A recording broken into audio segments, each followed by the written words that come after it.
আলাদা। প্রচার মানে ধরুন আপনি গীতা নিয়ে গেছেন, আপনি একটা গীতা নেন, বলে না আমার আছে, আরে আপনি হিন্দু না, গীতা নেবেন না কেন, গীতা না নিলে আপনার সর্বনাশ হবে, এটা বলে প্রচার।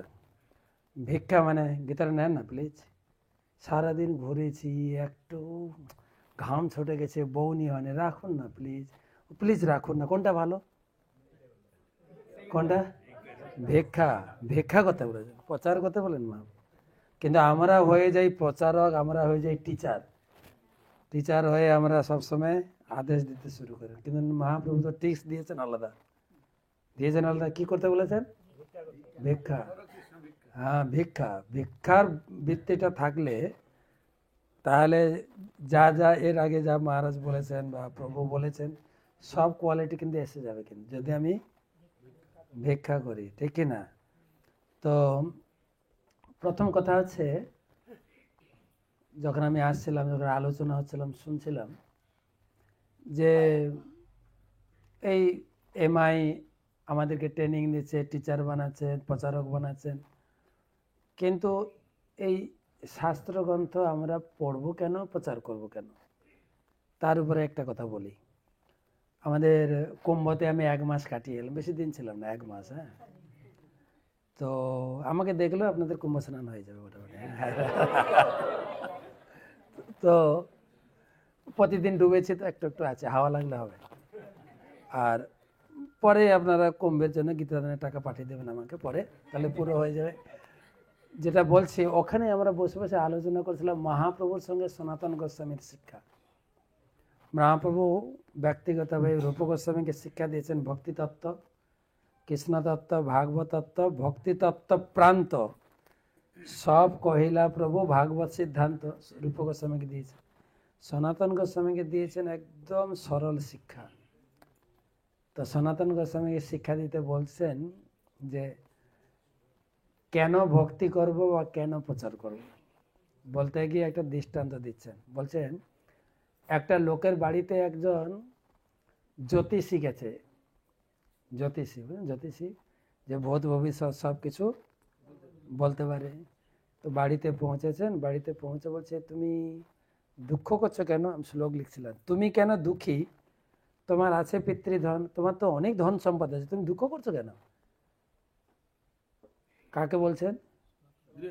আমরা। কিন্তু হ্যাঁ, কেন এত দুঃখ? কিন্তু তোমারে না কহিল অন্যত্র ছাড়িল জীবন। তোমাকে এই যে পিতৃধনটা কোথায় আছে, তোমার বাবা তোমাকে না বলে অন্য জায়গায় প্রাণ ত্যাগ করেছেন। তো সেই ধন তোমাকে আজকে বলবো কোন জায়গায় আছে। গ্রন্থ থেকে কি পাবো? ধন। ধন গ্রন্থ থেকে কি, প্রথমে এটা মনে রাখতো, গ্রন্থ থেকে কি পাবো? ধন সম্পদ। ধনটা কি? ধন সম্পদ কৃষ্ণ, ধন প্রাণ পড়েছেন না? ধনটা কি? কৃষ্ণ, কৃষ্ণ প্রাপ্তি। সর্বজ্ঞের বাক্যে মূল ধন অনুবন্ধ, সর্বশাস্ত্র উপদেশে কৃষ্ণ সম্বন্ধ। মূল ধন হচ্ছে কৃষ্ণ, কৃষ্ণকে পাওয়া হচ্ছে মূল ধন, ঠিক আছে? এখন মূল ধনটা আছে কোথায়? বলছে তোমার বাড়ির আশেপাশে পুঁতা আছে। তো তখন ও কোদাল নিয়ে এসে খুঁড়বে, এই সাবধান, সব জায়গায় খুঁড়লে হবে না কিন্তু। তো বলছেন বাপের ধন আছে জ্ঞানে নাহি পায়, তবে সর্বজ্ঞ কহে প্রাপ্তির উপায়। ধনটা আছে তোমার আশেপাশে, কিন্তু তুমি খুঁজে পাবে না কিন্তু। অর্থাৎ আমরা ঘরে বই পড়লেও বইয়ের থেকে ধন বের করতে পারবো না, এটা একটু সাবধান থাকতে হবে। বই পড়লেও ধন উদ্ধার করতে পারবো না। কেন বলছেন ভালো করে শুনবেন। এই স্থানে ধন আছে যদি দক্ষিণে, মনে রাখুন এটা পূর্ব দিক, এটা উত্তর, এটা দক্ষিণ, এটা পশ্চিম। তো যদি এইখানে ধন আছে, যদি দক্ষিণে খোঁজে, দক্ষিণটা কোনটা দিন, এটা যদি এইদিকে খোঁড়া শুরু করেন, ভীমরুল বরুলি উঠিবে, ধন না পড়ি পাইবে। এইদিকে যদি কোদাল দিয়ে খুঁড়ো, কি বেরোবে জানো? ভীমরুল আর বলতা। আচ্ছা করে সবল, ধন তো পাবে না, পরন্তু জ্বালা। জ্বালা বলতার কামড় খেয়েছেন কেউ? পশ্চিমে যদি খুদিবে, পশ্চিম কোন দিকে, পশ্চিমে যদি খুদিবে হয় যক্ষ এক হয়, ওখানে যক্ষ ধন আগলে বসে আছে, সে বিঘ্ন করিবে ধন হাতে না পড়িবে। সে তাহলে দক্ষিণ দিকে কি আছে, ভীমরুল বরুলি, পশ্চিম দিকে কি আছে না যক্ষ, যক্ষ। উত্তরে খুদিবে আছে কৃষ্ণ অজগরে, ধন নাই পাবে খুদিতে গিলিবে সবারে। উত্তর দিকে কি আছে, অজগর সাপ হাঁ করে বসে, ধন তো পাবে না, তোমাকে গিলে খাবে। এবার কোন দিকটা বাকি আছে, পূর্ব দিকে। বলছে পূর্ব দিকে তাতে মাটি অল্প খুদিতে, অল্প একটু খনন করলেই ধনের ঝাড়ি পড়িবে তোমার হাতেতে। তো ধনের ঝাড়িটা কি, তখন বলছেন যে ঐছে শাস্ত্র করে ধর্ম জ্ঞান ত্যাজি, ভক্তে কৃষ্ণ বশ হয় ভক্ত তারে বই।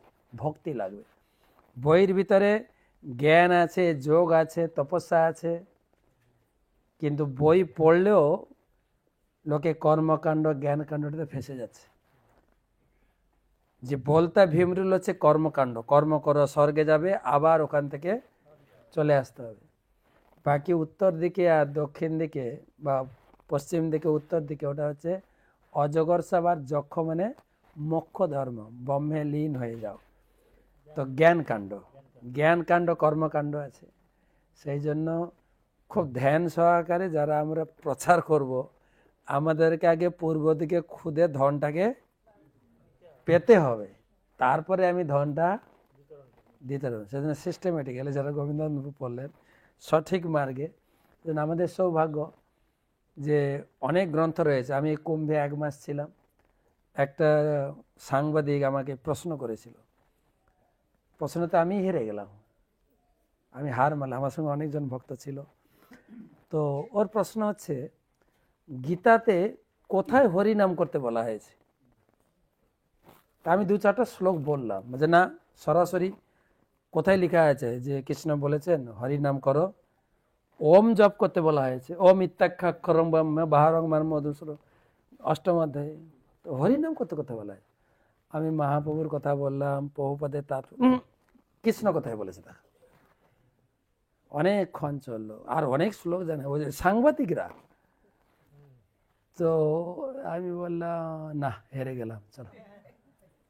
তো প্রশ্ন হচ্ছে বই পড়লেও ধন খুঁজে পাবে না, কিন্তু ছিল প্রভুপাদ আমাদের গুরুবর্গ যে সিস্টেম দিয়ে গেছেন, তাতে ধন খুঁজে পেলে পেতে পারি। আর যখনই ধন পাবেন, যেমন গীতাতে বলা হয়েছে যে মত কর্মকৃত মত পরম না মত চিত্তা মত গত প্রাণ বোধয়ন্ত পরস্পরম কথয়ন্ত মাং নিত্যম তুষ্যন্তি। এই ধনটা খুব আনন্দদায়ক, তুষ্যন্তি এবং আনন্দ। আর ভাগবতম সেই পিবত ভাগবত রসমালয়ন, ওই সংস্কৃত কথা দক্ষিণ ভারতের লোকেরা বলে। ঘরকে বলবে ঘরম, জলকে বলবে জলম, রসমালাইকে বলে রসমালম, কিন্তু মূল কথাটা বাংলা কথা হচ্ছে রসমালাই। ব্যাসদেব নিজে লিখে গেছেন ভাগবতমের শ্লোকে, ভাগবত হচ্ছে রসমালাই। আজকে রসমালাই খেয়েছেন সবাই, খেয়েছেন না? হ্যাঁ, এই জন্য এমআই সবাইকে রসমালাই খাওয়াচ্ছে। আপনার রসমালাই খাবেন, এখানে ট্রেনিং নেবেন, পড়বেন, আর সবাইকে রসমালাই আবার কালকে খাওয়াবে, আজকে আর খাওয়াবেন, আজকে রাত্রে মানে কিছু দেবে টেবে, আবার রসমালাই পেতে গেলে কালকে। তো প্রশ্ন হচ্ছে আমরা গ্রন্থ থেকে ধন সংগ্রহ করব, আর ধন সঠিকভাবে, যেটা গোবিন্দানন্দবাবু বললেন, ইহা বই আর না বলিবা বলাইবা, দিন অবসানে আসে আমারে কহিবা। তো আমরা কৃতজ্ঞতা জানাই আমাদের এমআই বোর্ড, মায়াপুর ইনস্টিটিউট, আমাদেরকে ভক্তিশাস্ত্রী, ভক্তি বৈভব, ভক্তি বেদান্ত পড়ছি। পড়ার পরে আমাদের শ্রীপাদ জননীবাসবাবু একটা ভক্তিশাস্ত্রী ক্লাসের উদ্বোধনে বলেছিলেন, এই এমআইতে চৈতন্য ভবনে। উনি বলছিলেন তোমরা ভক্তিশাস্ত্রী করছো, এটা নিমাই পণ্ডিতের জায়গা, এই জায়গাটা হচ্ছে নিমাই পণ্ডিত। নিমাই পণ্ডিত তোমাদের সকলকে আশীর্বাদ করুক, তোমাদের জ্ঞান লাভ করো। কিন্তু এই জ্ঞানটা লাভ করার পরে জ্ঞানটাকে বিতরণ করতে হবে। যদি বিতরণ না করো, ভক্তি শাস্ত্রী করে প্যাকিং করে ঘরে থেকে যাও, তাহলে মৃত্যুর সময় নিমাই হাফ কেড়ে নেবে।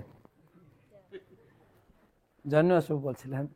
তাই এটারই এত প্রাধান্য, যেটা আমার শ্রীশ্রীমা জয়াপতাকা স্বামী গুরু মহারাজ বলছেন, ইউ বি হ্যাপি, তুমি শাস্ত্র পড়ে সুখী হও, মেক আদার্স হ্যাপি, শাস্ত্র পড়ে তুমি যা পেয়েছ সেটা অন্যজনকে শেয়ার করো, শেয়ার করো।